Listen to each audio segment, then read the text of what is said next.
Well, it's a pleasure to be here this evening with you. The city manager told me earlier that this is one of my favorite opportunities, and we only do this for two associations. We come to Coral Canyon and Brio, so we really enjoy our time.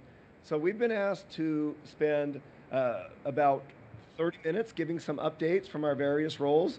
We brought with me the city manager, Jeremy Redd, Councilman Kurt Ivey, Fire Chief Matt Evans, and who you're all really here for, the Police Chief Jason Williams. We know this is the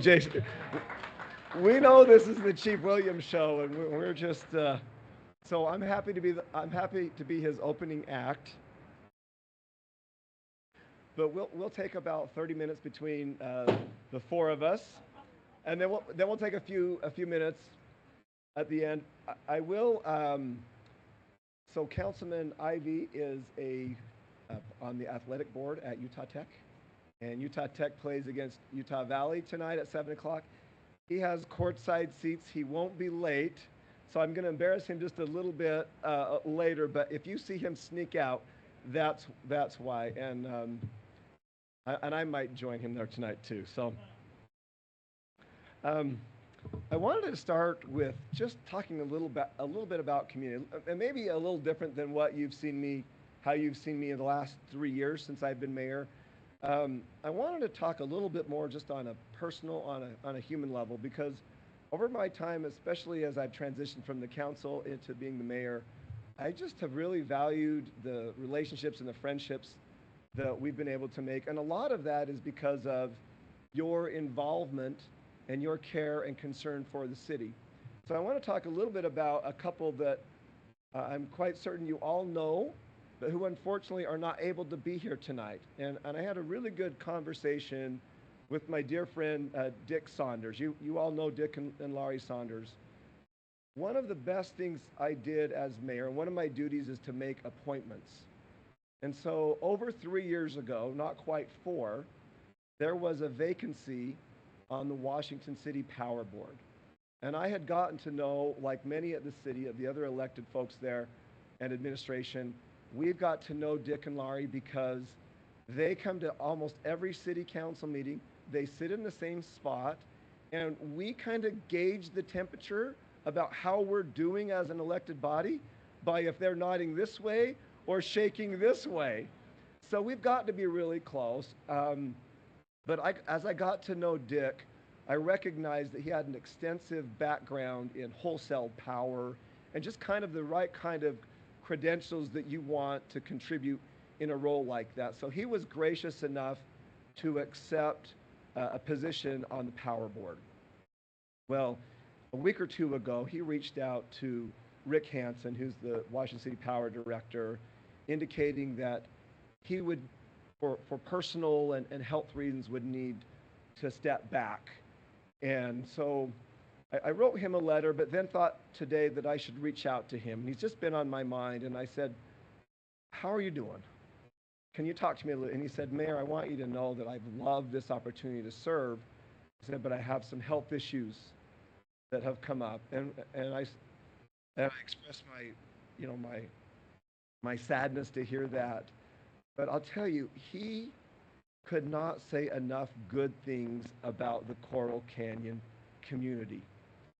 He could not say enough about the neighbors, the mills, the care, the concern, those who've reached out.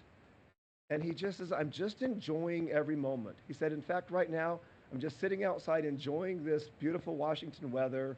I'm listening to some birds, and I'm just enjoying these moments. And we talked a little bit more, and he said, Mayor,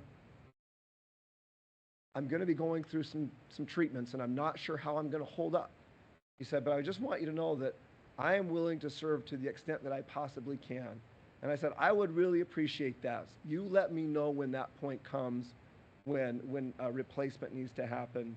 But as I kind of talked back with him, and I was sitting at Planning Commission last night talking to Councilman Henderson, and we were talking about Dick, and we got talking about this community, and I was kind of sharing that with him and about this great community that he is, and he corrected me. And he corrected me, he said, no, it's not just Coral Canyon that's a great community. He said, Washington City is a great community.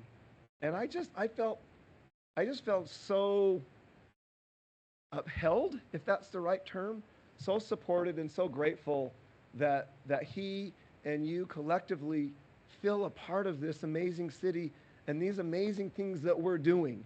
So, um, unfortunately, he's also dealing with a foot injury, and so he wasn't able to be here. But I'm going to give this to him later. But I wanted to just show you in case he's watching online and in case he gets some feedback. But we just it's not enough, but it should be recognized. So this is just a certificate of appreciation for his outstanding service to Washington City on the Power Board. So how about a round of applause for Dick Saunders?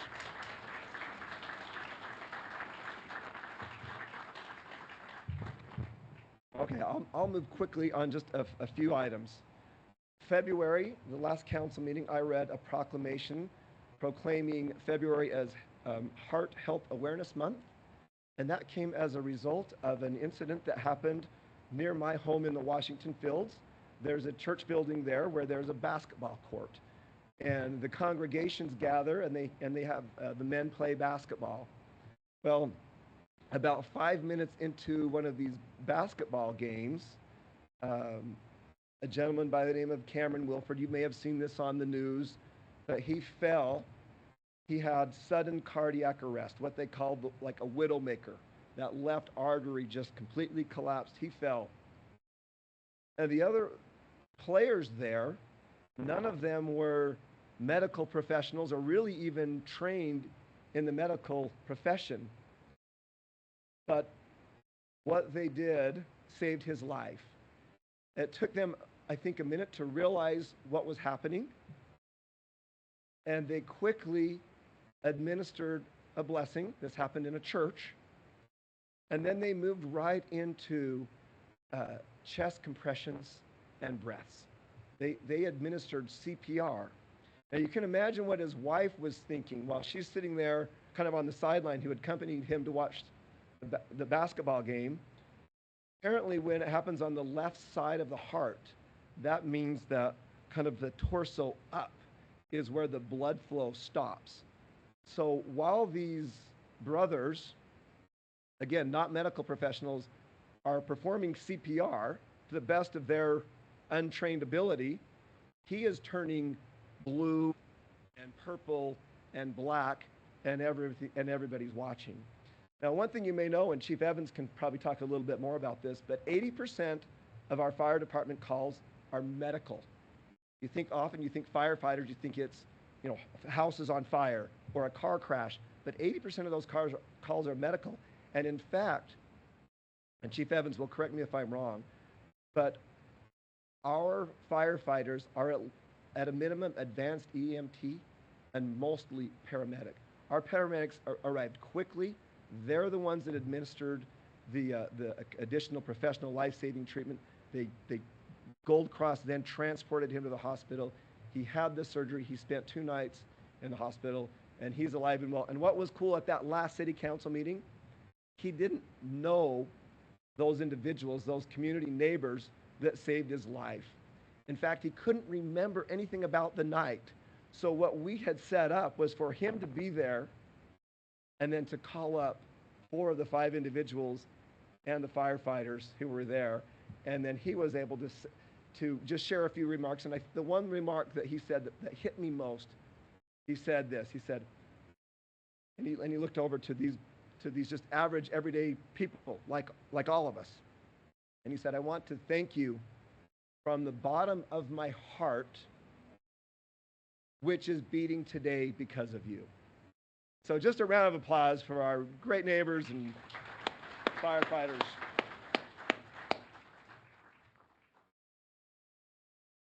So as an elected body, I have 5 council members, and they are wonderful individuals. And Mike, you've served in municipal government as an elected official before. You understand this.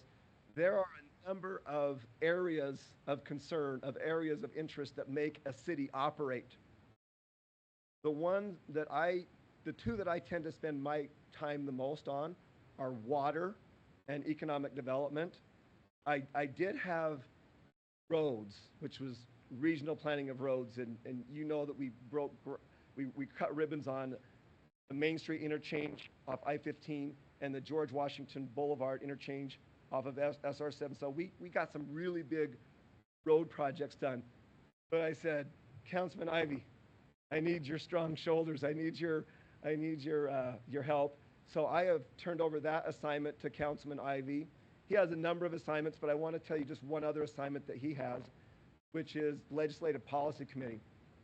So he spends hours and hours tracking bills that are happening at the state legislature. Because when your House of Representatives and Senate folks, when they start to run a bill, oftentimes those affect our residents and those affect the operations of the city. So Councilman Ivy is so dedicated. He spends a lot of time up at the Capitol. He has a relationship with the governor's office, with both houses, and he works with our Jordan Hess, who many of you know, and so he really tracks that. So that takes a lot of the weight off my shoulders because those items and others he takes care of.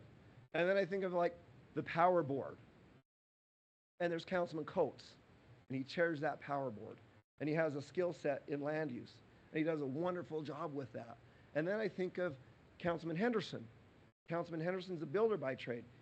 He oversees and liaisons with the Planning Commission, and he also helps me with economic development. And then you think of Councilwoman Casperson, who's amazing. Her interests are more in parks and trails and in community events. And so it's a real privilege for us as an elected body representing you to be able to pull together in our various assignments. Let me just give you a quick update. And also, Troy Bellison, Councilman Bellison is also, we are very grateful to have him back. He serves on the Flood Control Authority. He's served with the Youth Council, and he's been a great addition to the council too. And I'm really proud to say that while we don't all agree all the time, there is a level of respect and ability to work together for the benefit of the community that we really appreciate. Water, just really quick. You guys are the model students on this. I want to make sure I leave some time for the rest. 1895 was the first year that the St. George area, as this particular study, started tracking drought and water until that storm that hit about 2 weeks ago. And I don't know the updated number. This year, 2025, 2024 into 2025, is the worst water year, drought year on record. I don't want you to go freak out, but I can tell you that it wasn't very many years ago that the water usage per household was around 400. Last year, or 2 years ago, we dropped that to mid 180s. That's dropped even further down to the low 160s. So we are really turning the dial. We're tightening the spigot on the water we're using. And so we're trying to be good stewards. Now, obviously, cities deal with decisions that were made before they come. So we're navigating those issues, but we're doing really good on water policy. And I want to reassure you, I also sit on the board of trustees for the Washington County Water Conservancy District. Our reservoirs are what I would call, or what Zach would call, relatively full. He thinks that reservoirs each have personalities, that they can handle up to a certain amount of water. And maybe we're all a little bit like that. We can handle up to a certain point, but no more. But our reservoirs are full, which means, and I look at those kind of like our savings accounts that we build up. We need that snowpack so we get the watershed, but then we use that throughout those long, hot summers to sustain life and livelihood. So keep doing what you're doing. I told you last year that I read the letter that the board gave to me when I spoke in front of the legislature, and we really appreciate that support, that community support, because we're making hard decisions on water. We're also really, the conservation message is resonating. The next step forward is regional reuse water purification. And I can tell you, we are taking it very serious. I spent a couple of days last month in San Diego touring facilities and the technology that they're using, and we are being very forward thinking, and the state is supporting us with that. Lastly, let me just look at my time. I want you to tell you 4 numbers. I think I take all the time. You can just I'm sorry, guys. I'm going to tell you four numbers, and this is not the lottery. 67, 13, 11, and 9. Okay, not the lottery. And if you did the math quick, some of you have, it adds up to 100. That is sales tax revenue. 67% of sales tax revenue in the county goes to St. George, city of St. George. 13% of the sales tax revenue throughout the county goes to Washington City. 11% of the sales tax revenue throughout the county goes to Hurricane City, to our east here. The remaining 9% goes toward the other incorporated municipalities and other unincorporated areas. Why do I tell you these numbers? I'm telling you these numbers to emphasize the reason we focus on economic development in Washington City, and that's because St. George is 3 times our size. They collect 5 times our revenue. Sales tax revenue goes directly into the budgets that Chief Evans and Chief Williams provide for the public safety, which is our core priority. It also goes into road maintenance. It also goes into administration and parks and trails and all of those amenities that are the reasons we live here. Safety, active, outdoor, healthy. So when CO is coming, I can tell you about any other, the Siena Hills Auto Mall is coming, Findlay Hyundai is open, Chipotle is open, Seven Brothers open, Residence Inn is under construction. We have what I would term as momentum, major momentum. What we're trying to do, Chief, that's enough out of you. I'll get the cuffs out. I'm just teasing. But we have real momentum, and the reason that we focus on that is because we need that sales tax revenue in order to provide for the services of the community. When our sales tax revenue is there's that big of a discrepancy between our revenue and our budgets between our neighbors, so we have to be thinking of providing opportunities for you to have restaurants and retail and shopping local. Jeremy, Chief Evans, Chief Williams, and then we might have just a couple minutes for questions. Jeremy.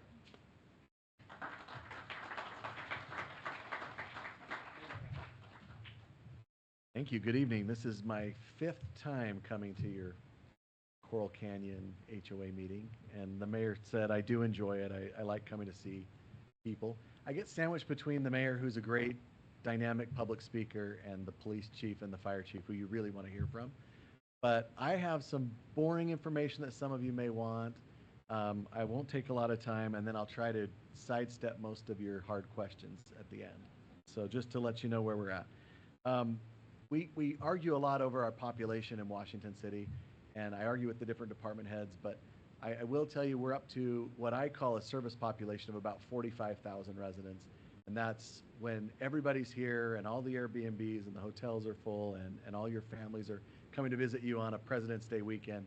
We serve about 45,000 people. So Washington is growing about 5% a year, which is really interesting, I think, and it's a challenge to keep all the services going for all of you.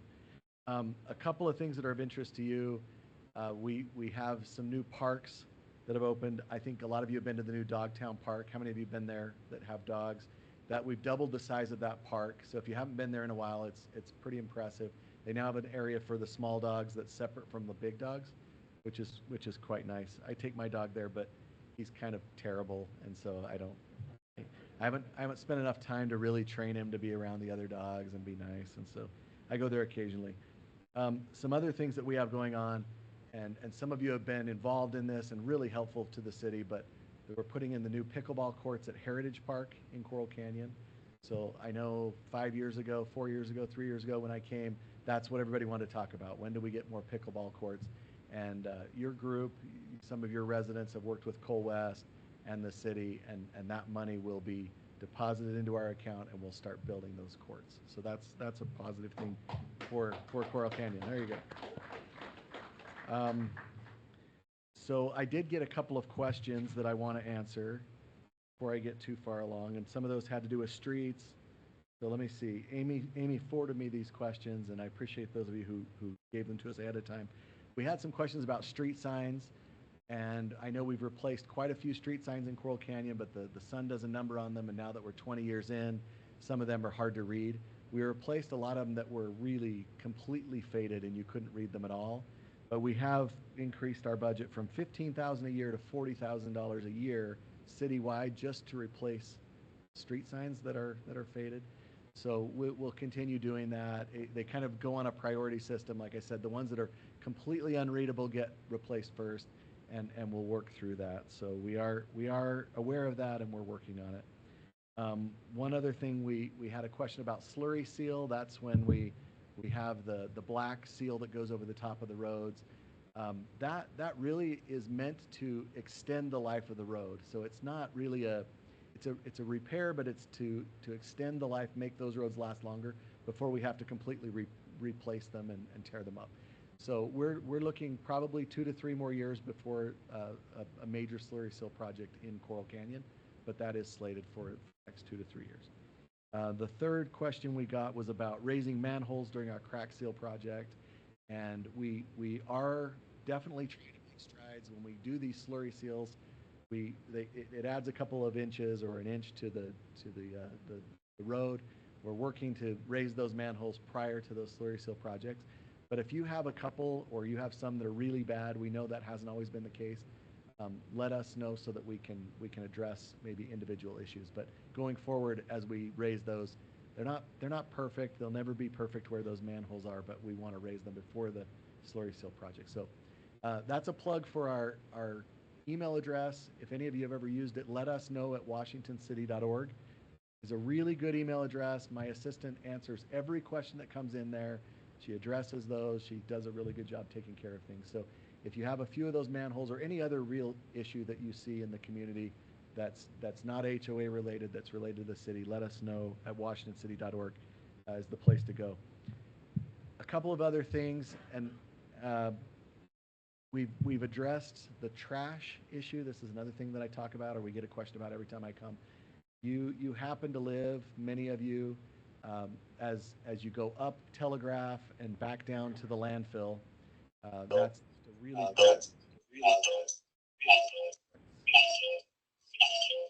but construction vehicles that go up that hill and down the hill, and it doesn't matter if they're tarped or whatnot, we end up with trash. So we've done a much better job. We've worked with the county now, worked with the solid waste district, so we have the inmates are finally back out after COVID, and they're monthly doing that road, taking care of the trash on that road. So we do have that. That is definitely worthy of a clap. You feel bad. The last time they did it, I went out one day and I drove right almost behind them, and I said, "Man, this is perfect. It looks absolutely perfect." You go out that afternoon and there's trash back on the road. So it's like it's a never-ending battle, but we are addressing that. The last thing I want to talk about, so I leave time for the real stars of the show here. This is the only thing I usually get cheers about, but I'll tell you again about our Coral Canyon Special Service District, which each of you get to pay, that additional property tax that you love, in addition to the other residents of the city. Again, that will pay off in July of 2027. So I really hope to be here and come back in 2027, and we'll all celebrate together. Maybe we get to have a special celebration with cookies again in July of 2027 when that tax goes away. But that's my report. And again, I'll be here at the end to dodge your questions. So, Chief Evans.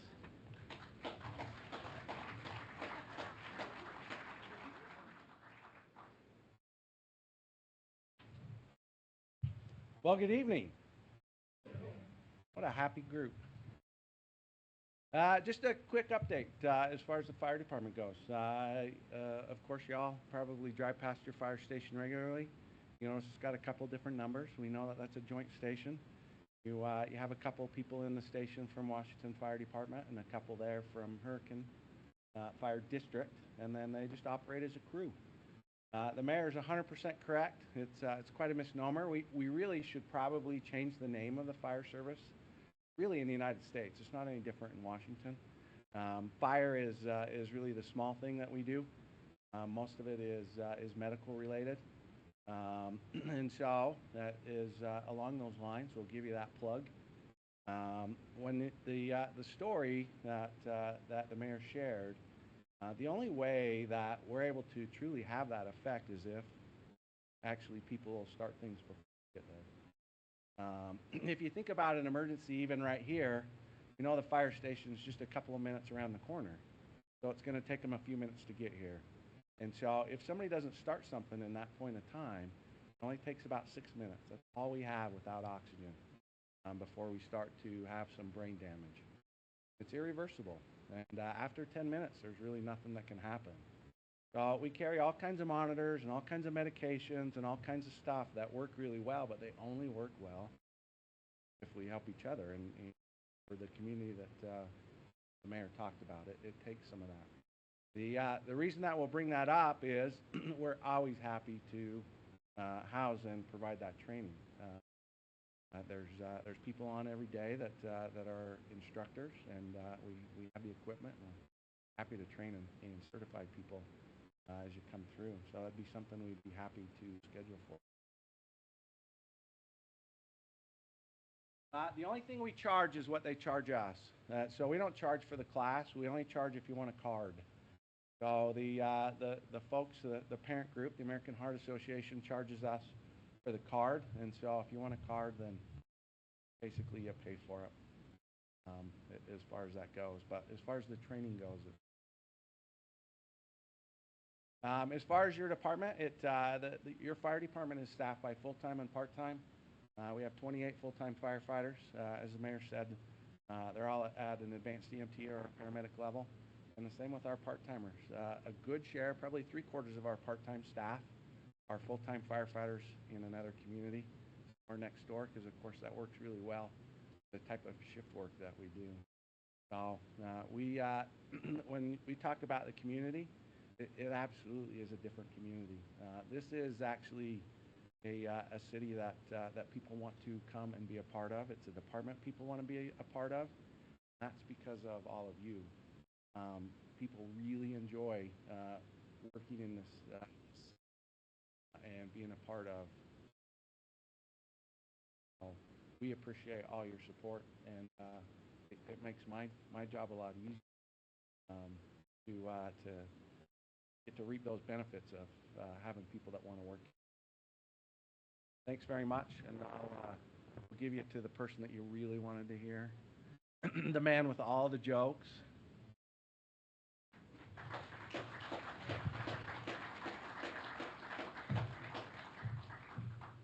That's a lot of pressure.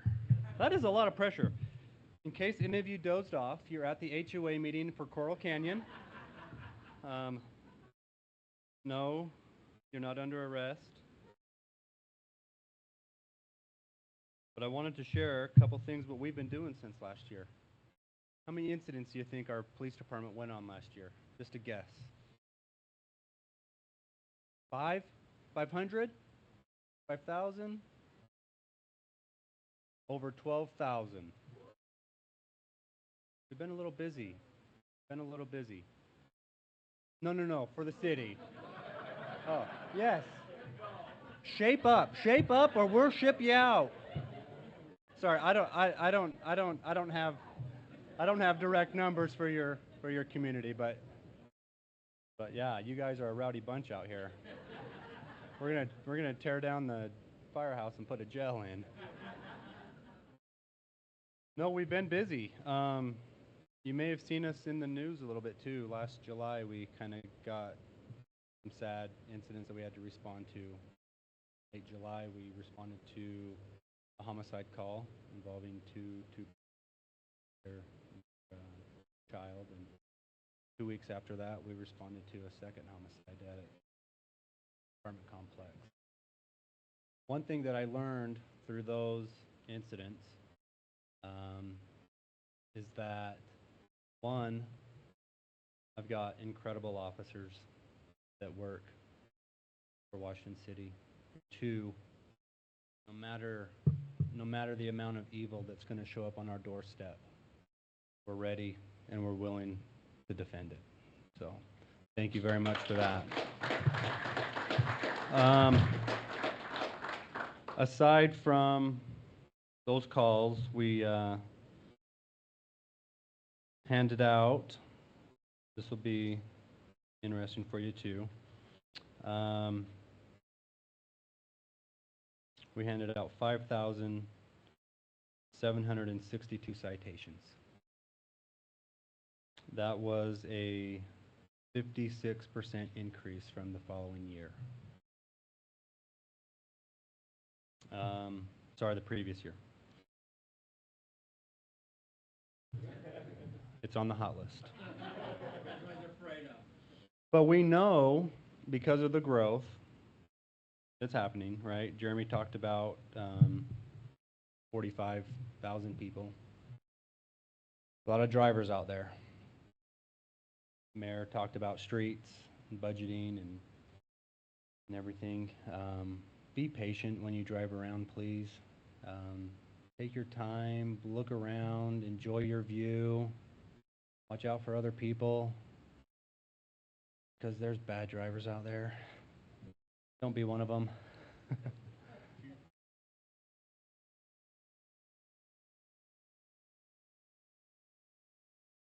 It's going to be a mix of both. Yeah. We could probably pull that out, but I didn't. But yeah. The most we did almost 2,000 citations just for speeding, insurance violations, registration violations. I'm sure it's in there. Yeah.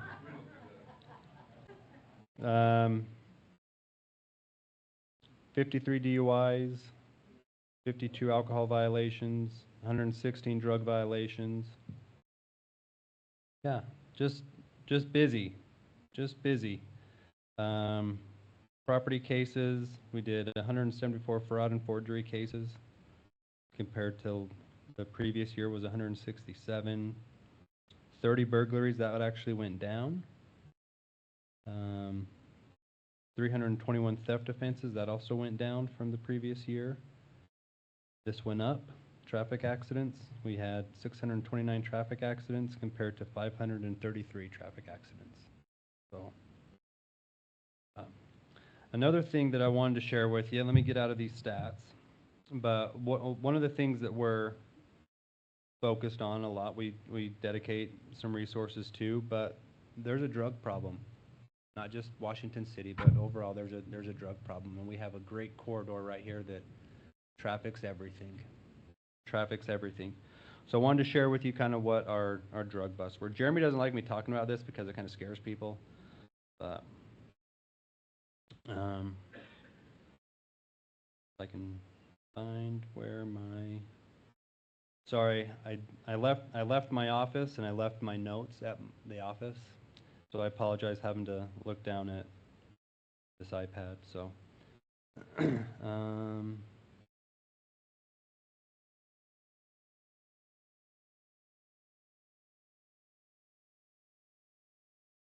going to tell you how many pounds of fentanyl we got off the street in just 1 second, if I can find it. There it is. Last year we got 168 pounds of meth off the street. We got 9 pounds of heroin, 13 pounds of cocaine, 46 pounds of fentanyl. Now let's talk about fentanyl for just a second. So 2 milligrams of fentanyl is a lethal dose.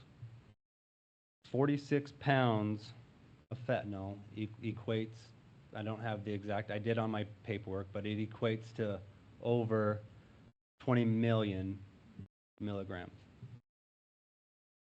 46 pounds of fentanyl will kill almost 10.5 million people.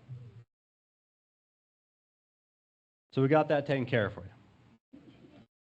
We took 22 pounds of marijuana off the street, promethazine, 86 pounds of promethazine. What's promethazine? Like an antihistamine. Like a, I'll tell you why we got it. There was an actual a robbery or a burglary of a pharmacy down in California. We got it on the freeway coming through. So we also seized $64,000 in ill-gotten gains from these busts. So this is a little bit of what we've been doing, you know? We have about 40 sworn officers on the department, so we're growing. There's one thing I also learned is that I don't get to control the brake and gas. I do get to steer a little bit of the department of where we go, but that brake and gas kind of, but other people that get to play with that for me. I try, but he reels me back in. So anyway, that's why the sales tax is important. So when Winco shows up, shop. Buy all your Hyundais or Kias or whatever else they're selling over there at the auto mall. Buy them all local, you know. So anyway, that's just our department. Yeah. You're welcome. I wish, but it doesn't.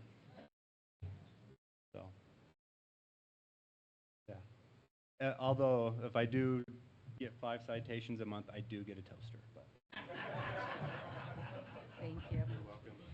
We have 5 minutes for Washington City questions. If anybody has a question, please come up to the mic and talk into that, please, so the people online can hear as well. Mayor. I wanted to ask about a new post office. That's a great question. We do have that one Reliance building over here that's empty. It looks like it's got a big warehouse in the back, and I don't know about too much parking, but it's better than what we have right now anyway. I'm going to put a little plug in for the mayor's State of the City speech that's on March 11th, and he's going to talk a little bit more, but we are working on a downtown revitalization. So I asked my daughter, and she said, there is no downtown Washington. And I said, no, really, there is. I work there. But the mayor and the city council have plans for revitalizing downtown Washington, including the post office. So one thing that we have done, we're not in complete control of the post office. The federal government is in complete control of everything when it comes to that. But we did make them stop loading and unloading there, so that's helped a lot if anybody's been there in the last probably year. But we do have plans to try to move them to a better location or a newer facility. But again, a lot of that's out of our control. Thank you. Good question.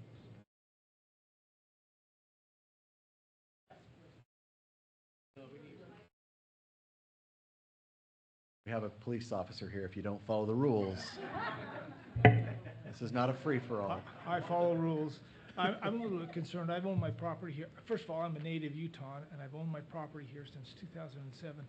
I've progressively seen the growth, kind of get to the place every house in our community has usually 2 cars. Mm-hmm. With all the new development of Burke Springs and the church now that's going to be bringing probably meetings twice a week, I've noticed a propensity of speeding down Coral Canyon Boulevard.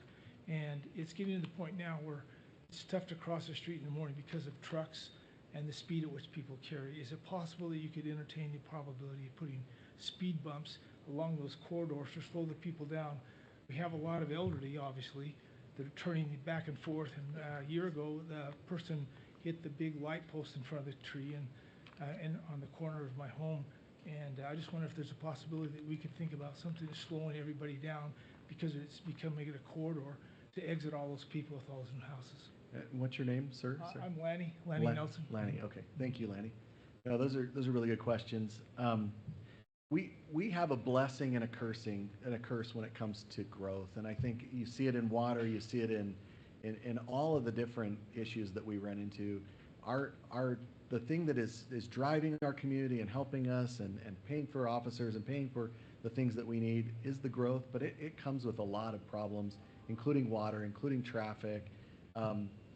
We don't use speed bumps to control speed. And the reason why we don't do that is the studies show that you put those speed bumps in and people will slow down right at that speed bump, and then they do what's called jackrabbiting, which means they speed up to the next one. And so it makes it really doesn't help with the safety.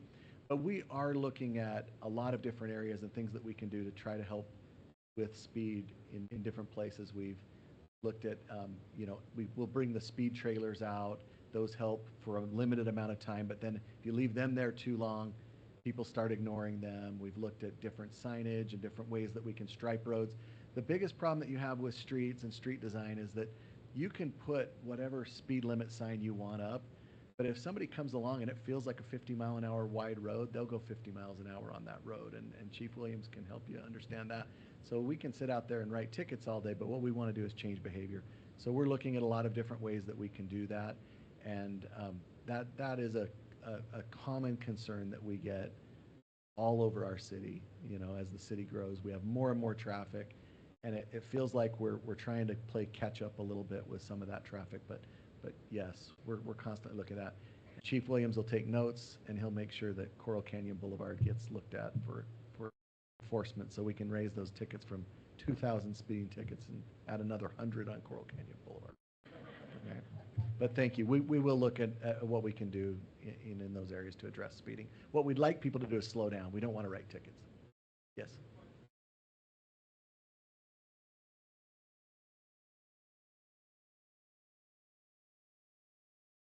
Yeah.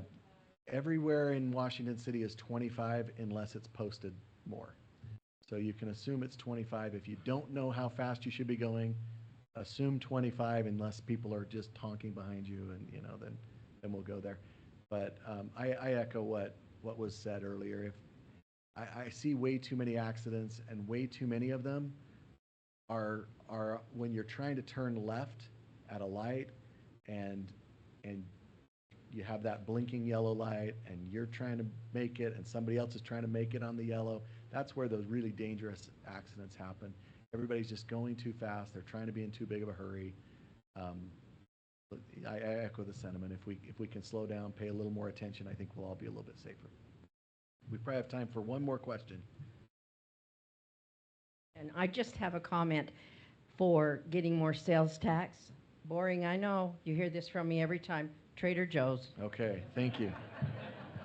I like comments even more than questions, and we're working on it. We're working on it. So thank you, everybody. Thanks for having us out again. We really appreciate you. Thank you. Thank you, Washington City, for coming. Appreciate you. Yes.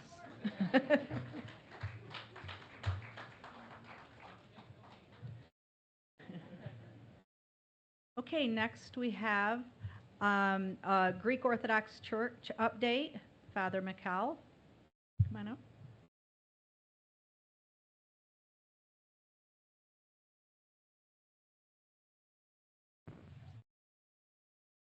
Hi everyone, my name is Father Michael. I am a Christian priest responsible for the construction of a new church on Coral Canyon Boulevard. Maybe some of you remember me. I spoke here last year, and before me, you may have even remembered another priest who was the head pastor of my community at the time. So hopefully this is not brand new news to anybody. But hopefully as well, this will also be the final year that I talk about preparations for this construction project. I've had the blessing for the past year and a half at this point, since I assumed my station at this parish, to facilitate the construction of this project for the future of my community. And we are going to launch that construction project finally, after so much planning, next month, really at, well, maybe the beginning of April. Thank you for your applause. There will be a special ceremonial groundbreaking ceremony to commemorate the beginning of this construction phase. And on your way in here, perhaps many of you grabbed a flyer detailing the events of that weekend. If you haven't, I'm sure that there are still some available at the back table on your way out. That weekend is a weekend of celebration that my parish would like to make a public event that many in the cities of Washington and St. George and Hurricane, and especially of this neighborhood, are welcome to come and participate in. I love this community. I in fact personally live here. The contractor for the church construction himself lives here. We deeply care for the beauty of this neighborhood and being good neighbors to all of us who live within it. And so we want it to be a celebration, not only those who are members of my parish community, but for everybody. So if you look at that flyer, many of the events that are outlined on it are public events, including the ceremonial groundbreaking, as well as activities at our current church residence. We will have the honor of hosting one of our hierarchs, an Orthodox bishop, present there. That's something you often see in this part of the world. So for anybody who is interested and excited and a supporter, and I must say the vast majority of people have given me very positive, welcoming feedback, which I've been very appreciative of. This is partly for you, for people who have looked at a dirt lot for 30 years, that from the very beginning was zoned as a church community. By providence, I can only assume is why it has been reserved until the mid-2020s to begin construction, but that's all going to change now. And so it's something that only I celebrate, but hopefully you're all welcome to celebrate as well. You're also welcome to not celebrate. You don't have to be there. Just more people I have to minister and watch over when you're there. But in addition to the actual groundbreaking ceremonies, there are, as I said, events at our current church location, liturgical and worship in nature. That doesn't mean that everybody isn't welcome, especially for anyone is curious at all if you have heard about what Orthodoxy is. For many people in this part of the world, it's something you read about in ancient, or not ancient, but in historical texts, histories of Europe and Asia and of Christianity at large. This is an opportunity for you to come and witness it in person and to grill me with as many questions as you may have. And unfortunately, I don't have the luxury of a city manager to avoid those sorts of things. It's a responsibility of being a pastor that I engage with. Beyond all of that, I am available personally for people to reach out for any questions or concerns that they may have. I would like to mention, especially to the neighbors of the community who are perhaps adjacent to that church property, sort of a preemptive apology.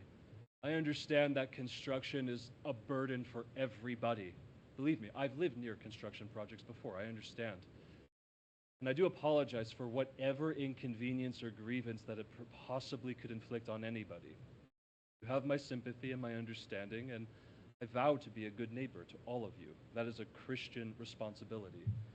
Please come talk to me if you have anything, and what I hope to accomplish no matter what sort of belief system you align yourself with, that it will be an unquestionable truth that whatever you see in your backyard or in your front yard is an object of beauty, an object that glorifies God and prioritizes truth over any individual preferences or opinions. Not something you often hear from church communities these days anymore, which is sad to hear. But Orthodox Christianity is a bastion of a faith once delivered to its saints. And that's my vow to my faithful people and to my great neighbors in this Coral Canyon community. So I hope that's been less than 5 minutes. Could we take any question?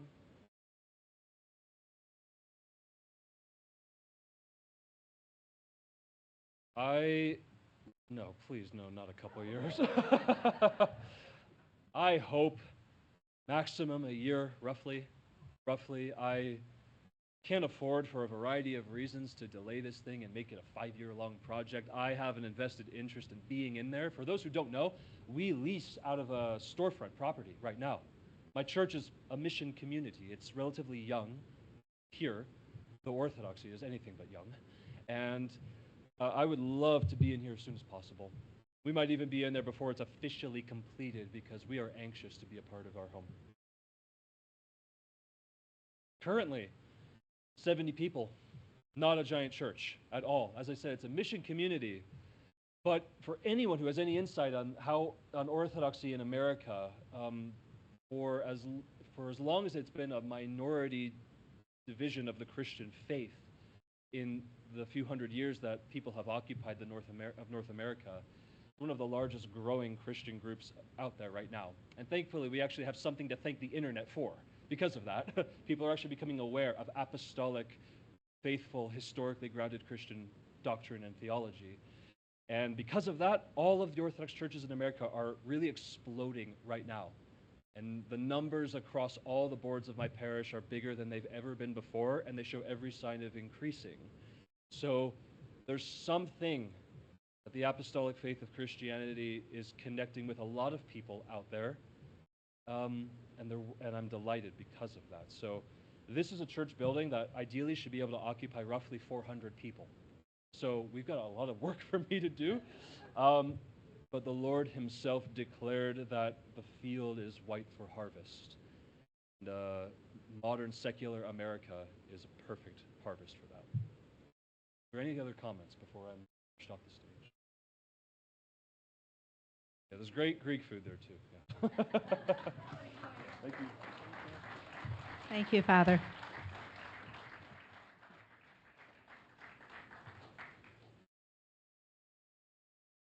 Ray Olson to introduce the board members. Got that? Do I push this? Okay. You put the slide right here. This one right here. Yep. Awesome. Well, here we are, and I'm thrilled to death to be introducing the new board members. So close to it. But here we go.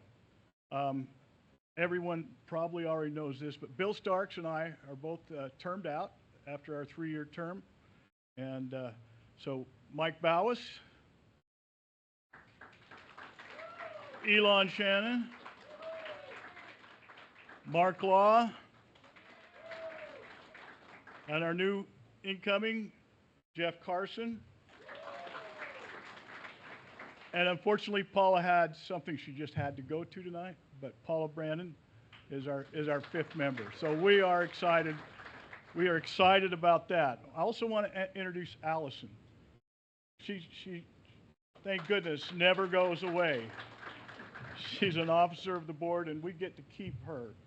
So we're excited about that. And while I have a minute, I just want to say thank you. Thank you for the opportunity. Thank you for the support. Thank you for being who you are. What a great community we have to live in. And it's been indeed a great pleasure for me to serve as the vice president for 3 years. As always, I forget to push the button. There we go. The mission statement, we want to remind all of you, and I know that this board has been true to this mission statement, and that's to maintain and improve the property values and the quality of life within the Coral Canyon community. And so the challenge goes forward with the new board, and we're excited to see what they do about that, and I have every confidence in them that they will only improve and go forward with that. Those of you who know me know this won't last long. So we did want to talk about a few of the accomplishments. We negotiated and awarded 4 new contracts this year that have to do with, most of them were landscaping types of things in separate things. We did wrap up the CCMC contract early this year, although it was negotiated out in 2023, but it was signed and finally sealed up in 2024. The maintenance at the clubhouse, the cleaning, things like that. So a lot of things were running differently than before. TFOB audit was completed, and unauthorized users were deleted so that their fobs don't work. Then we did have a de-annexation vote. You guys may remember, many of you are here from the views. The vote failed, so you're still part of us. And I want you to know personally, I really do appreciate the people up the views and the contributions they make. And I know there'll be a challenge for the new board, but there'll be a lot of discussion about it. My personal opinion is that we should fully integrate, but that's going to be some challenges for whoever. And so I'm anxious to see how they cross that hurdle and what the negotiation looks like. So that's going to come, I assume, with the new board. And then this is my opportunity to talk about CCMC and their staff. What a great, incredible staff that Lori and that Amy has put together here with the help of the folks down in Las Vegas. I have Lori Saunders on my brain, sorry. But, and so you've seen a ton of changes and a lot of positive things and a great deal of positive interaction where before it wasn't quite as friendly. And we thank you, CCMC, and especially you, Amy, for your work here. Clicking the button. Did it work? Hey, don't be jumping ahead. So some of the other things that we did, and we put hours and hours, and especially Allison, was we rewrote the governing documents to comply with the statute. So I can stand here in front of you tonight and say with 100% certainty that these will conform with all of the state statutes that were in place as of the time of their writing. And so it's up to this new board to get that vote taken and figure out how to get those passed. But we'll look forward to doing that. We'll save ourselves hundreds, if not thousands of dollars in legal fees from running back and forth to the lawyer during the year to make sure that what we're doing is copacetic and working to the best of our ability within the framework of the old governing documents. We'll talk very briefly about the work order software that was implemented. And what this has done is now we've taken, we've taken a situation where we didn't really have great tracking on our work orders. And so we were paying invoices as they came in, but we had to go backwards and sometimes try and find out, well, what is it that we're paying for? And Amy and the work order software has really changed the dynamic that wraps around that now. There's no work that commences in this place in Coral Canyon before there's a work order issued. And so our vendors all have an opportunity to come in, get their work order, and they collaboratively track it through this system. So we know what's going on, where they're at in the process. So when a bill's presented to be paid, we know why it's there and what they've done for us. Fitness on demand was added for the residents. I don't use it, but I know some in the building do, and it seems to be fairly popular. And then I wanted to talk a little bit, I already have, about the increase in positive engagement, but the next one, this one, just talking about the increased collaborative interaction that we have with CCMC and the staff and the people of our community and the board. And as you take a look at that, the folks in-house answered, am I looking at the right one? All right. Well, I went one too many. So voicemails, phone calls. You take a look at the number of phone calls and reach outs that come in, and then the number of outgoing touches that are made by our CCMC partners. And there is no excuse. I'm going to stand here and look anyone in the eye that says they don't know what's going on in Coral Canyon. There is no excuse for anyone to make that claim. Get on the website, pick up the phone, find out what's going on. Don't come dragging your sorry butt into a board meeting and say, well, what have we done about this, or what have we done about that? Get in the website and take a look. Okay. I like to get on a soapbox every once in a while. Let's go to the next page. Keeping our community looking great. Elon's going to address this a little bit later. He gets to talk, and he likes that. So we had, you are, aren't you? So these are all about the things that we have Scott doing for us. And he puts out those courtesy letters. If you haven't seen one, God bless you, because I've seen some. And You know, the only comment I want to say about that is after Elon rewrote them and made them kinder and gentler, we have an 80% cure rate just from the informal courtesy letter. It really is, it's working. And so only about 4.5% of our violations ever get to a fine. And we're pleased about that. I would say, and I don't have a graphic for it, that we're doing a much, much better job of collecting on those, and maybe Mike will talk to that later, where we used to carry a large backload of accounts receivable in the fines and in the dues. We've done a great job cleaning those up. So finally, I think this is my last slide, just talk a little bit about our amenities. I had the opportunity to write a letter last week, and we talked a little bit then about our 4-year plan to upgrade all of the landscaping infrastructure and those kind of things.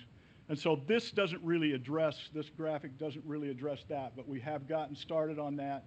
We are continuing to put $15,000 a month into our reserve fund as we go forward with our staged infrastructure rebuild.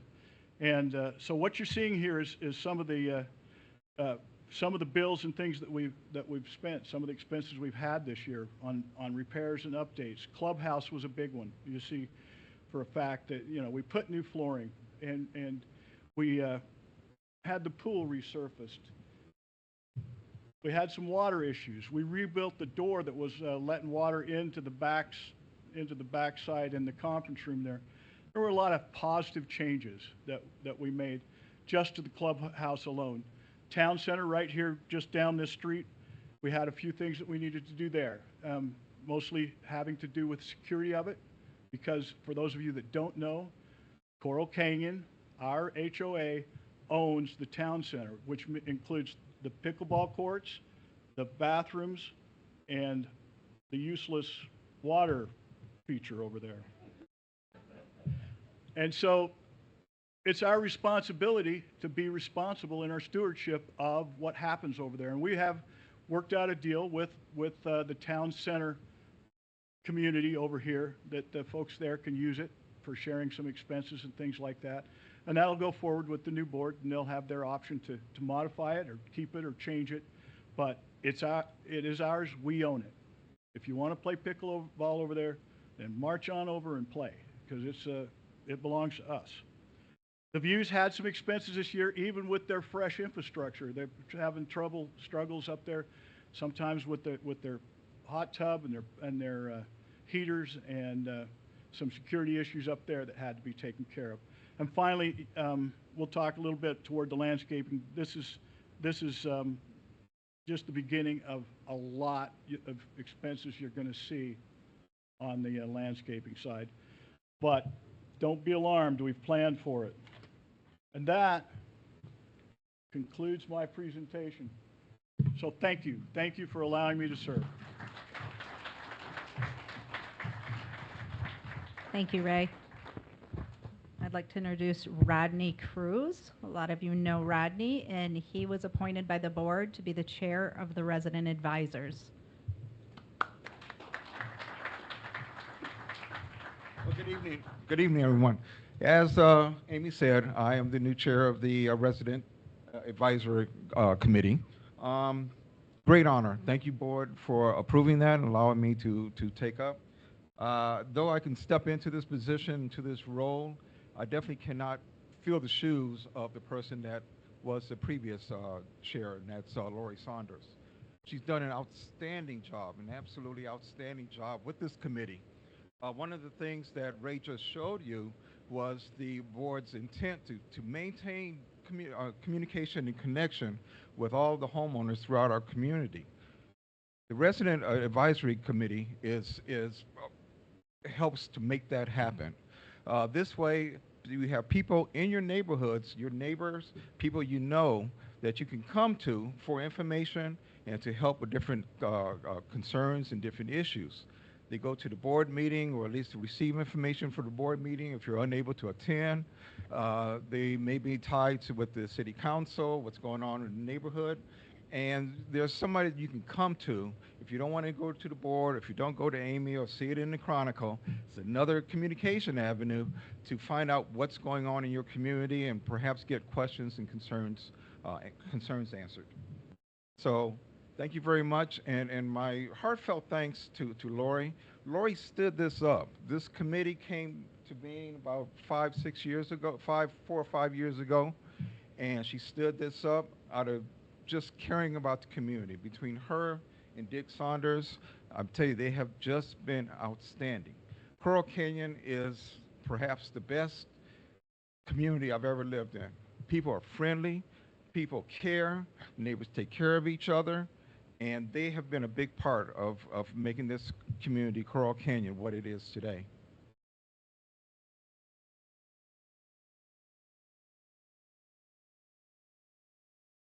So these are your committee members. They are within your neighborhood. If you need to know which person is in your neighborhood, please contact Amy. She can help with that. We have a map here showing the Coral Canyon community. It's a little difficult to read. So as I said, if you don't know and you want to know who you can go to in your neighborhood, please contact Amy, and she can definitely help with that.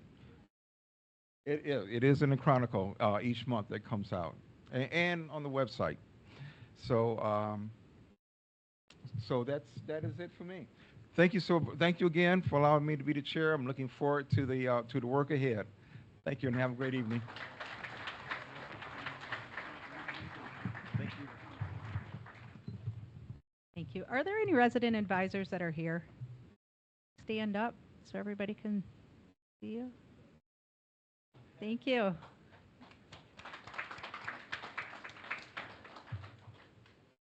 Okay. Next we have, oh, he flipped through that. Design Review Committee, Elon Shannon.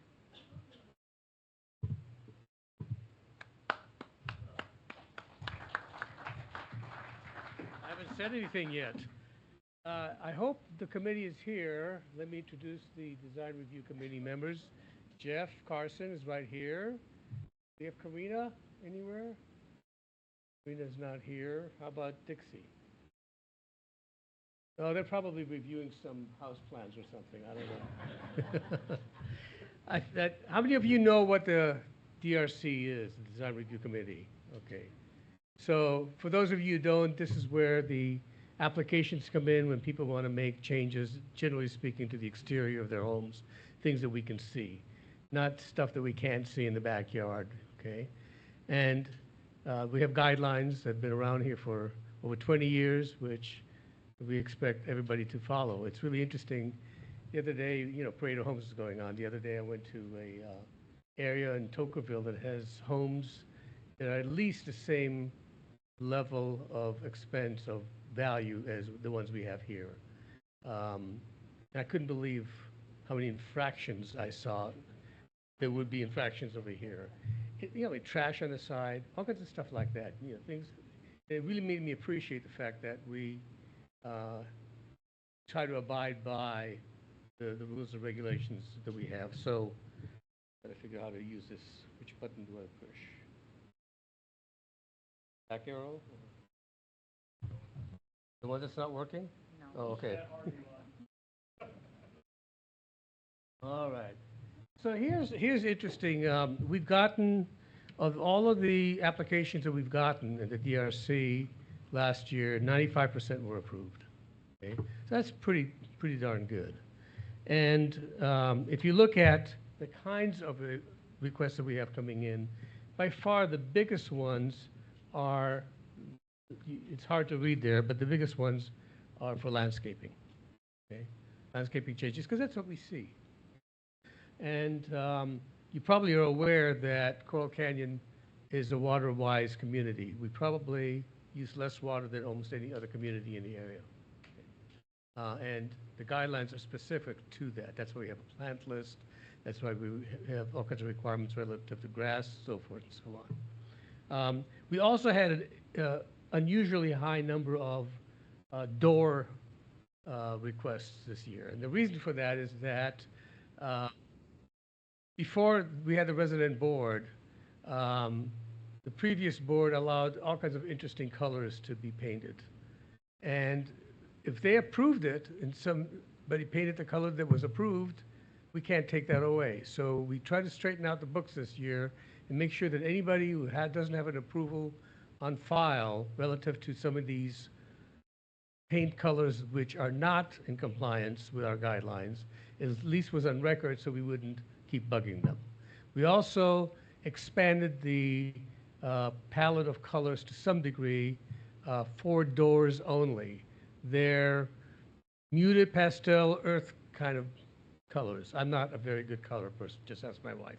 But you know, they're in line with what we expect for the desert community per the guidelines that were put together many, many years ago. At the same time, the committee does continue to review the guidelines, and you can expect that this year we're going to come up with some changes as well. Not necessarily more restrictive, but more defined, making it easier for people to understand, because there's a lot of paperwork in those guidelines. And finally, the final chart that I want to show you is the one relative to total violation count of, actually I have another slide after this, I think, but I wanted you to look at the work that basically Scott is doing in enforcing our rules and our guidelines. There was a total of, I had it written down, 900, thank you, Ray, 926 notices put out. But by and large, as Ray said, after the first courtesy notice, things were resolved. It's no different than my wife reminding me that I've got to do some work, you know, for my chores. I seem to forget sometimes, get a kick in the pants, and off I go and take care of things. So the biggest ones, again, were landscaping. That's what we can see. Weeds, leaves, all of those kind of things. And sometimes, if a homeowner is not here, because it's a part-time home, they may not be aware of what's going on. So they hopefully appreciate being kicked in the pants, so to speak, and reminded, and then they could take care of it. I think that's all I've got. Yes. Mike is next.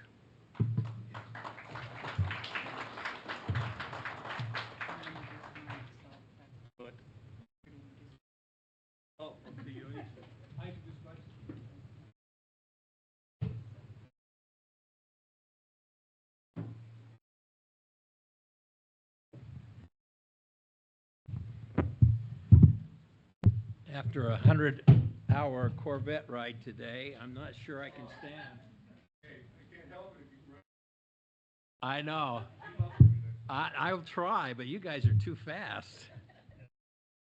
Well, it's my pleasure to serve, as I have since the inception of the homeowner board, on the finance committee. It's been a pleasure to oversee the finances. It's been a pleasure to be able to develop more revenue without having massive assessments. And I'll show you as we go through the day what we've been able to accomplish in growing your money without growing it out of your pocket. So we'll go through that.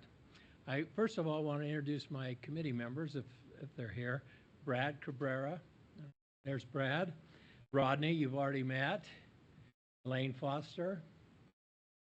David Cassins, Brent Kapp, and Jane Jones. These people are really awesome representatives for you. I can tell you that because they don't want to do the minimum job. We could do our minimum job by looking at the budget every month, by presenting a budget once a year, but this group decided to challenge the auditors. We got our audit, we weren't happy with it. We called them up and said, we got some questions, we need your answers. They challenged the budget process. It used to be that CCMC, Coral Canyon Master Community, would send us a budget in August. And then when we'd react to that budget and give recommendations to the board, our committee says, let's start from scratch.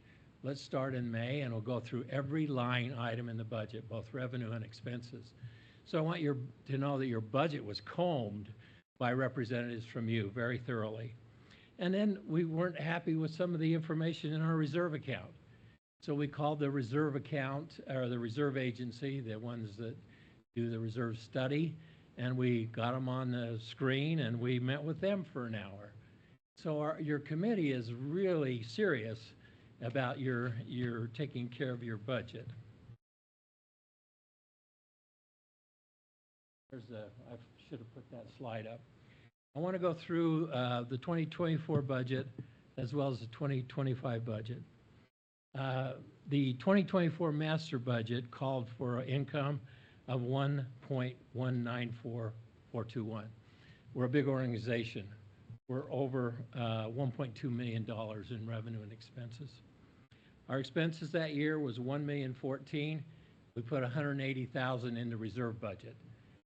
Those of you that don't know what reserve budgets are, in order to preserve and keep your fees low, we put money into reserve budget. Reserve study tells us what to do every year. Fix the clubhouse, paint the clubhouse, fix the sprinkling systems. And so we follow that almost religiously. We spend the money based on what the reserve study tells us.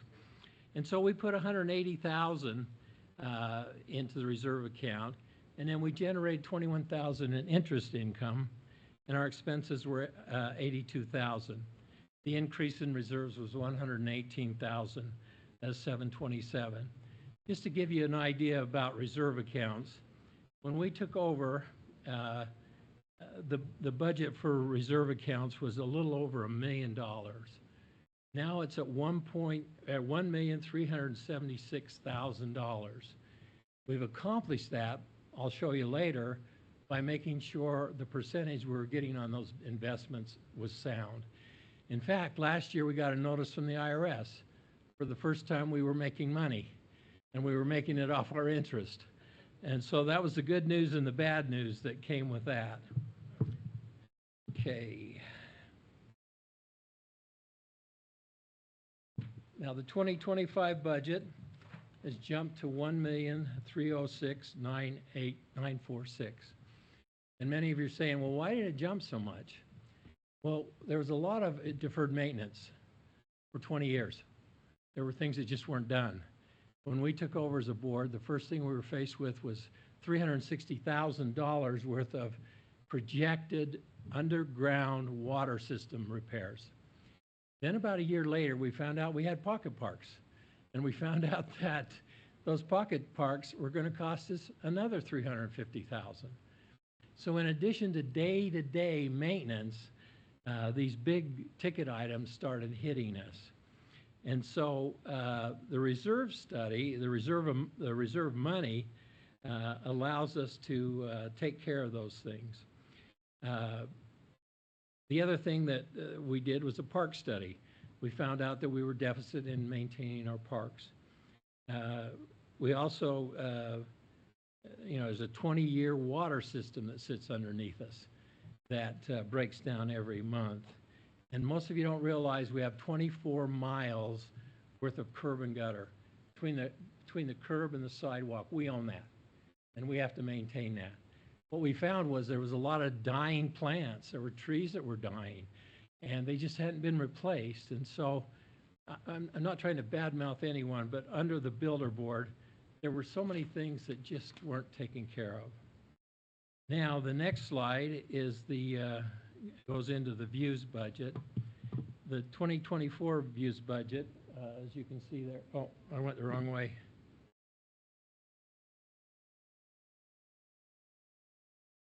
That's it. We budgeted $82,310 in 24, and if you may have not heard about it, but the views, because they were selling homes and receiving a certain amount of money off of every sale, they generated much more revenue than they needed.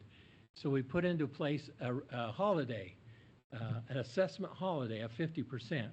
So the views residents have only paid 50% of what they would normally pay. Budget expenses were $164. The actuals, the revenue, you can see the views still because there were still unfilled lots, had 206,000 worth of revenue and expenses of 186. Income transfers 20,000. So the reserves, 45,000 interest income and transfers, 10,000 expenses, increase in reserves 32,000. What's that? 35, excuse me.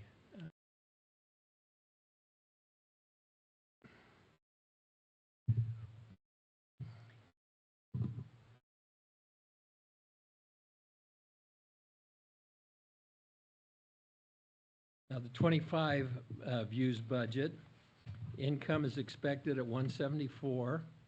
Transfer reserves to cover the vacation is 87,048. So we're trying to reduce the reserves by taking that 50% from the reserves account and paying their assessments. Budget expenses are projected at 174,096.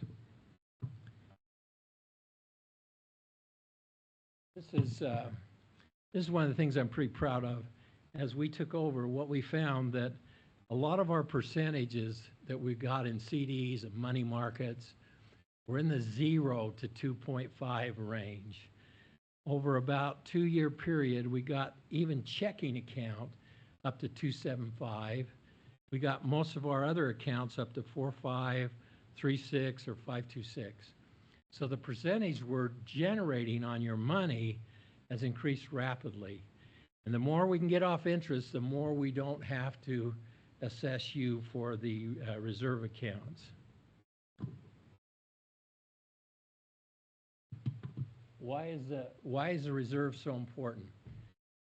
We belong to associations, and we get letters all the time. We get emails about homeowners associations going bankrupt, homeowners association having to take out loans, homeowners associations having to have thousands of dollars worth of special assessments. You haven't had that. You won't have that as long as I'm here, because that's not appropriate. We can manage your money better than that. We can get to the point where we manage your money that your assessments don't have to have as much going into reserve account. Right now we have $180,000 or $15,000 a month that goes into reserve. That's to protect you so you don't get any massive assessments. 2024, we had $42,000 worth of landscaping repairs. There's more. It'll keep draining us for a long time. 2025, we plan to replace 25% of irrigation. When we replace irrigation, we do it in a way that's water-wise so that you don't have as much water going, using more rocks, using more plants that don't require as much water. We're doing everything we can to eliminate our water expense. 2024, $80,016 on water. Imagine $80,000 of our budget goes to water. 2025 plan, we want to zero-scape 33% of our property.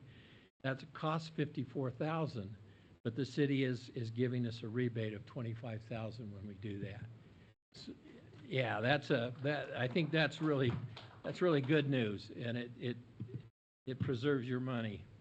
2025 reserve, we anticipate putting $180,000 into reserve budget.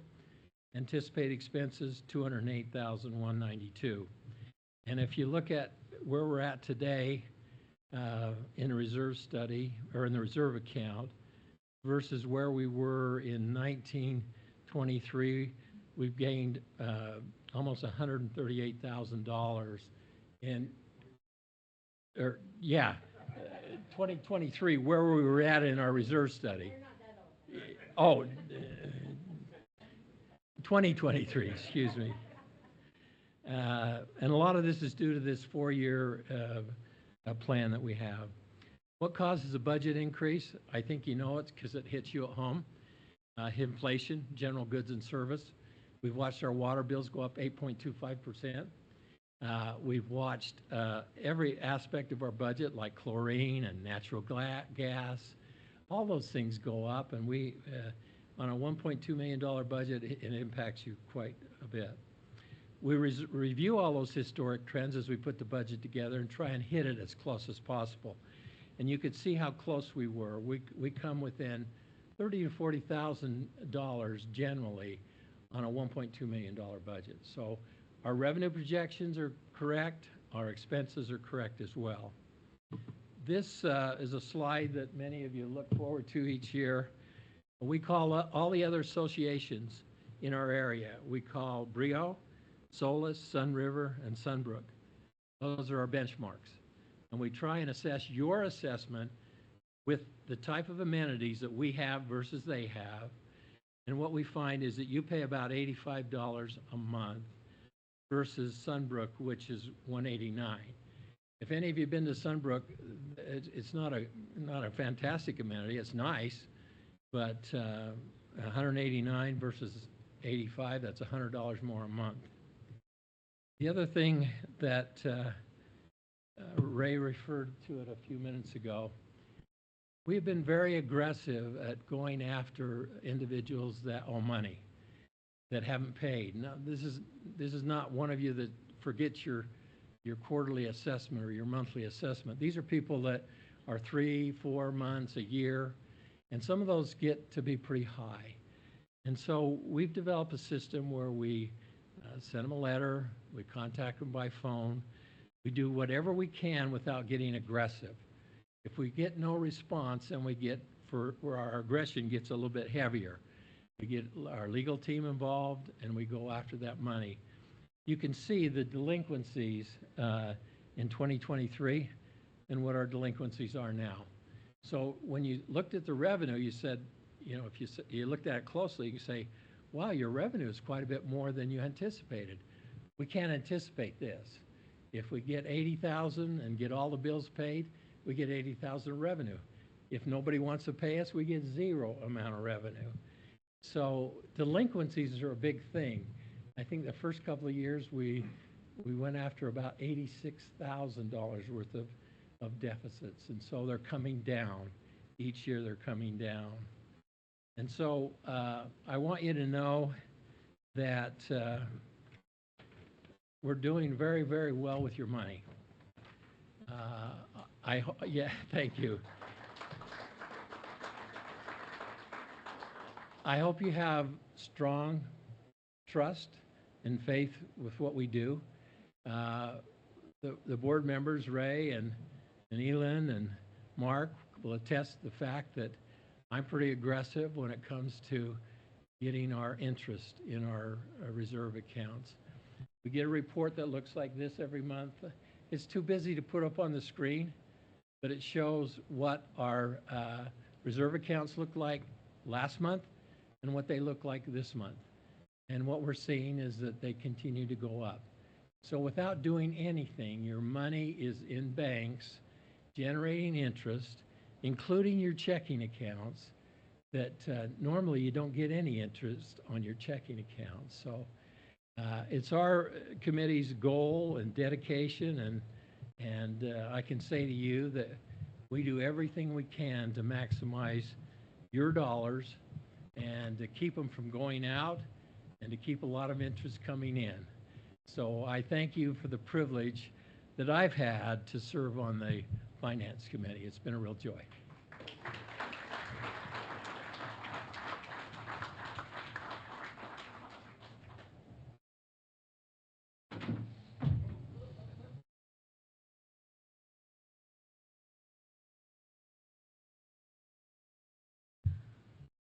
Okay. Okay, now introduction of the social committee. Yeah, Mark Law. Couldn't find where we were here. Take my agenda with me. Hi. I know a lot of you out there are thinking, how in the world can this guy be our secretary? I think about that every day.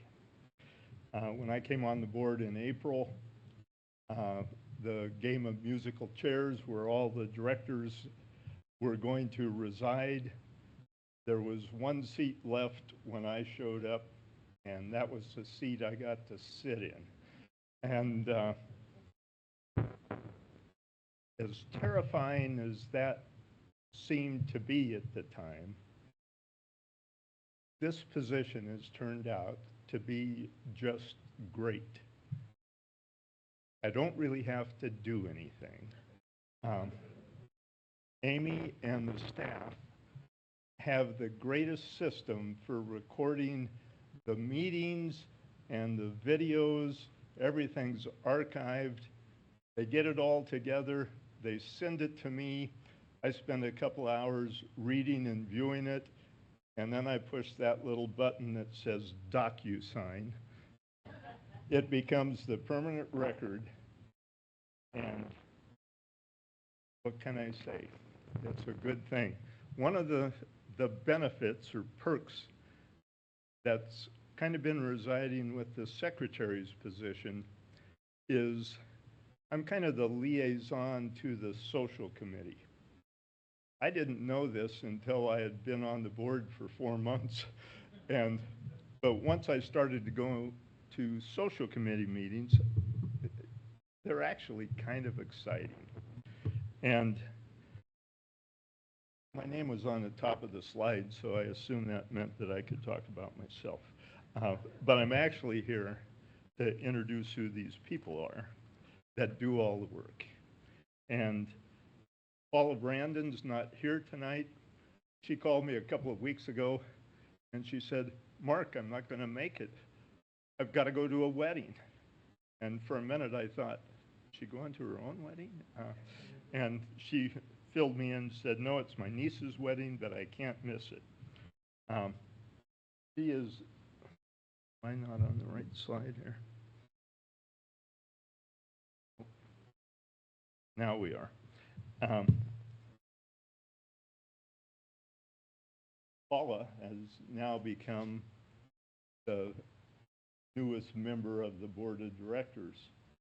And we're going to go into a game of musical chairs again because we have new members coming on the board. They have things they want to offer up, and there are old members of the board that want to shift around. And so in the next week or so, you'll get an announcement that says, here's your new officer positions. And I just want to let you know, I think I'm going to still be here. The next person is Allison Galing. Did I pronounce your name right? She used to be the secretary, and she was in this position. And bless her heart, she cannot tear herself away from the social committee. She's not a committee member, and she doesn't get assignments, but she pops up in the meetings. She normally has really good ideas, and everybody goes, "Oh, thank God, Allison came." And so I want to introduce her. She's a mainstay of the social committee. There aren't a lot of names on this list. And is Christy here? She had a prior. Is Ben here?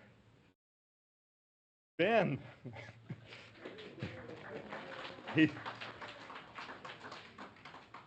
Ben is kind of the nuts and bolts guy.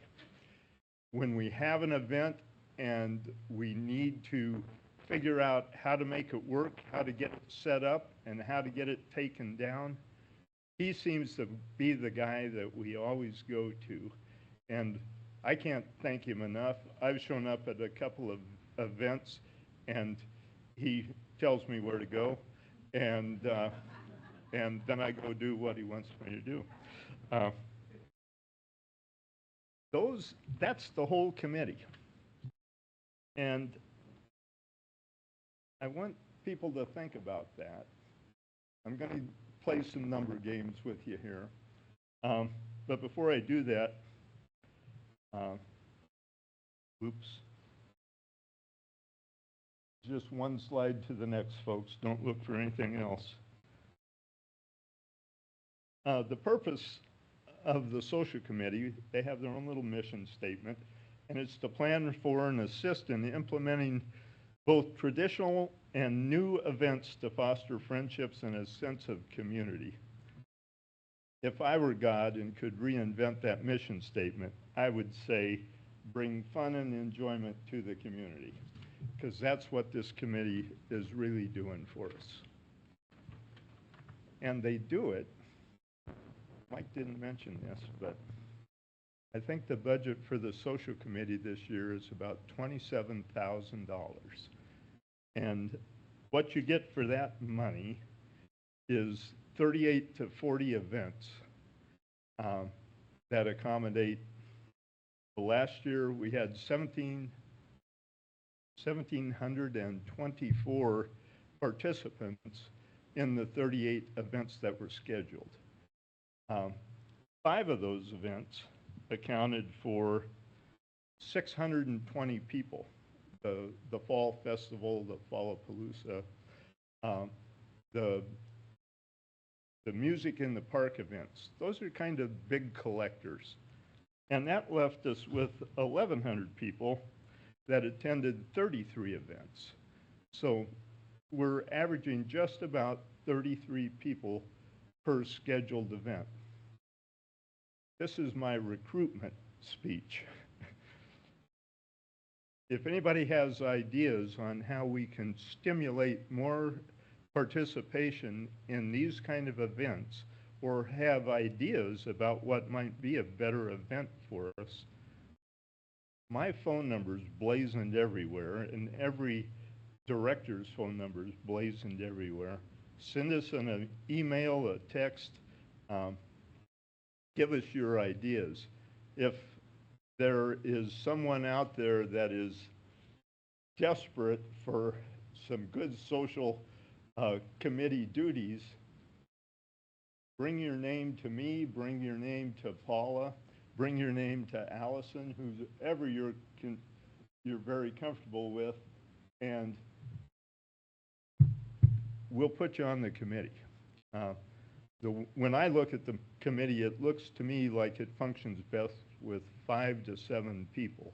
That way you can spread things out and divvy up details so that when you do have an event, one person, like Ben, isn't scrambling around doing a whole lot of stuff. And what else do I have to say here? Once again, we need more participation. We have a couple of upcoming events. They wanted me to just go through this list real quickly. These are March events. There's a question and answer with the HOA. How many people have gone to one of those meetings? Well, yeah, a few of them. It is a question and answer meeting that they get announced, and normally Scott, and I guess it'll be Amy for a while. Megan's been a major participant in that. It's just a little question and answer. They have a little slideshow. They tell you how the community works, how the rules work, and then it's an exchange of information. If you haven't been to one of those, they're really very interesting to go to. I know the one that I went to, and somebody ratted me out as a director, then I got a lot of questions coming at me. So I don't go there anymore, but I might. On St. Patrick's Day, you can all run over to the Coral Cafe, and there'll be a little celebration there. I don't imagine they drink or anything. Then March 20th kicks off the first Music in the Park up on the Highlands Park event for the summer. And those seem to be getting more and more popular. They started out with just maybe 30, 40 participants, people listening, and they've grown up to 60 to 70 people. I'd really like to see that number up around 100 to 150 people. It's a huge facility, and it would make the concessioners that we asked to come and sell you tacos, it would make them a lot happier. And with that said, I'm done, and I'm going to catch the slides up, but I'd like to introduce Allison. our chairman, Paula, who's off attending a wedding, wanted to make a statement, and she knew she wasn't going to be here. So she wrote this thing out, and she decided Allison's voice would more closely mimic hers. And so that's how we've come to the position we're at right now. Here you go. It's this one with no... Okay. That one. Good luck. Okay, I'm Allison Gailing. What? Because I did offer to Paula, instead of reading her statement, I did say I could do an interpretive dance. I think the group would like that better, but here is Paula's heartfelt message to her friends and neighbors here at Coral Canyon. My name is Paula Brandon, and I am the chair of the Coral Canyon Social Committee. It has been a pleasure to work on community events and to get to know my neighbors and enjoy together what Coral Canyon has to offer. Last year, with Mark Law serving as liaison to the Board of Directors, the Social Committee hosted a variety of events, including music in the park, an Easter egg hunt, the Fallapalooza Fall Festival and Art Market, and themed seasonal parties. We played bingo, held workshops, and crafted together. We helped get fitness on demand in the clubhouse and available for residents in their homes. We have clubs that are longtime favorites, and we have formed some new ones. I am privileged to have been part of that. I want to recognize those who work together to bring you these events, the CCMC management team and several homeowner volunteers. We have worked side by side with CCMC's Megan Fowler, who was our go-to organizer and arranger of the community's events. Nothing would have happened without her hard work and dedication. Now Megan has moved on, and we wish her the best. Her replacement will have very big shoes to fill. Amy, Jason, and Scott have dedicated time and effort to making the community successful and the events the best they can be. They have even periodically roped in their family members to help. They do this work on top of their regular duties, and I cannot praise them enough. Thank you so much, Amy, Jason, and Scott. Ben Hinojos is our man who volunteers. He is literally everywhere. He makes things happen and brings others to the events as well. It's always a yes with Ben and a happy smile and great enthusiasm. Christy Grazik is a talented designer and planner, and her ideas have contributed so much to our success. Christy's touches make our events warm, welcoming, and fun. Thank you, Ben and Christy.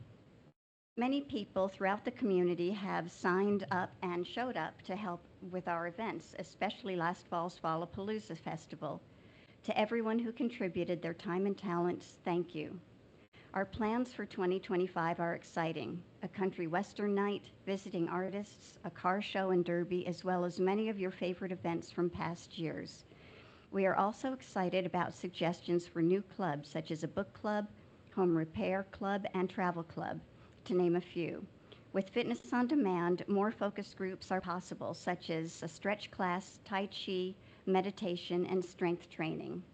The sky's the limit in what we choose to do going forward and what we hope to enjoy together.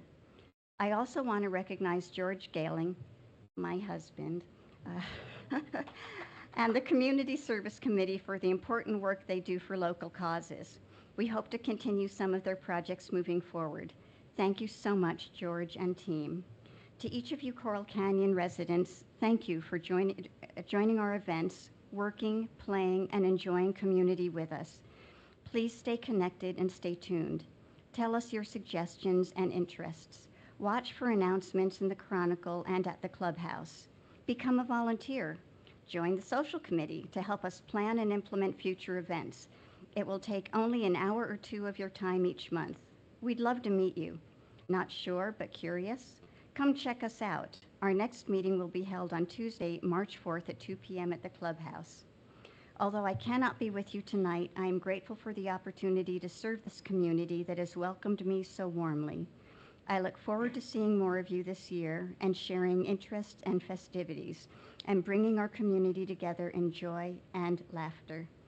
Thank you all, Paula.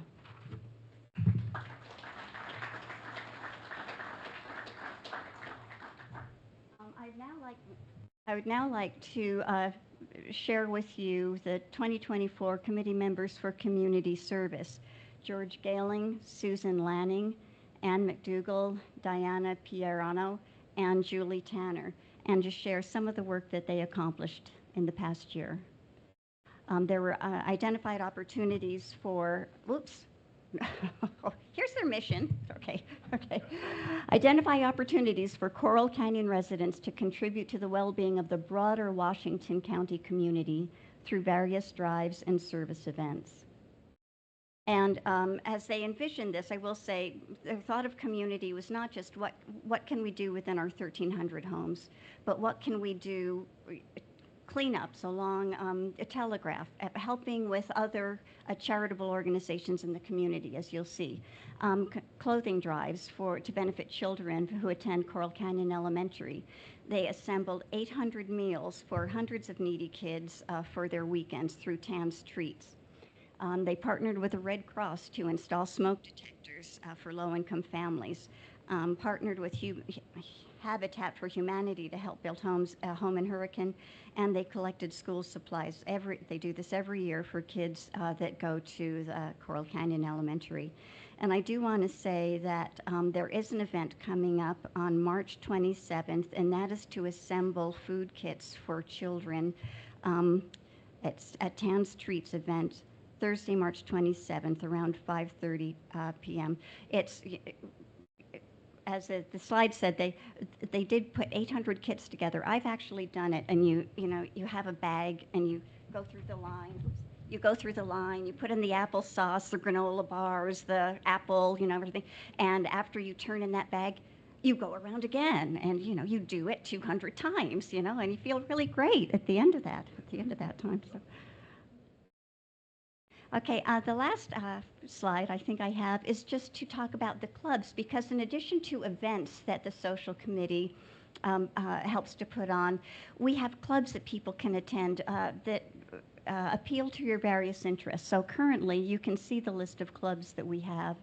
And we're so thankful to the individuals who have put these clubs together. The club leaders, they come in early, they set up tables, they take out the games, they figure out what trail we're gonna ride on. So kudos to those individuals who are organizing these clubs. And if you have a special interest and you don't see it up here, but you have an interest in getting to meet people that share that passion of yours, please feel free to contact Amy about how to set up another club. We would love to have more clubs here at Coral Canyon. And I believe that is the end of the slides that I'm responsible for. And I will spare you the interpretive dance, maybe next year. So. And I'll turn the time over to Amy. Thank you, Allison.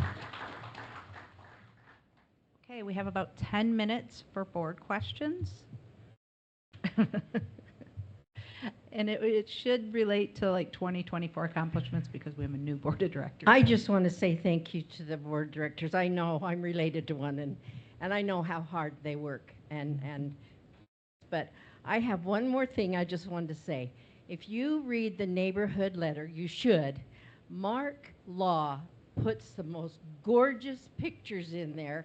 I am so impressed with his photography skills. They're breathtaking. I really want him to keep it up. I enjoy it. I look for him. Every time I go right to that. So thank you, Mark. You do a beautiful job.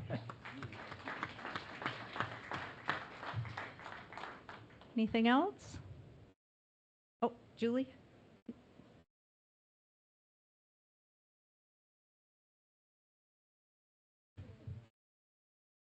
People online want to hear too.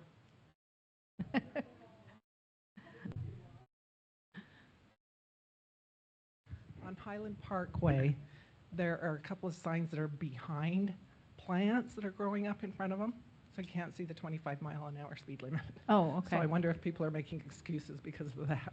Okay, we'll keep our eye open for that. Anything else? Well, thank you all so much for coming, and grab a cookie on your way out. Thanks for coming. We appreciate you.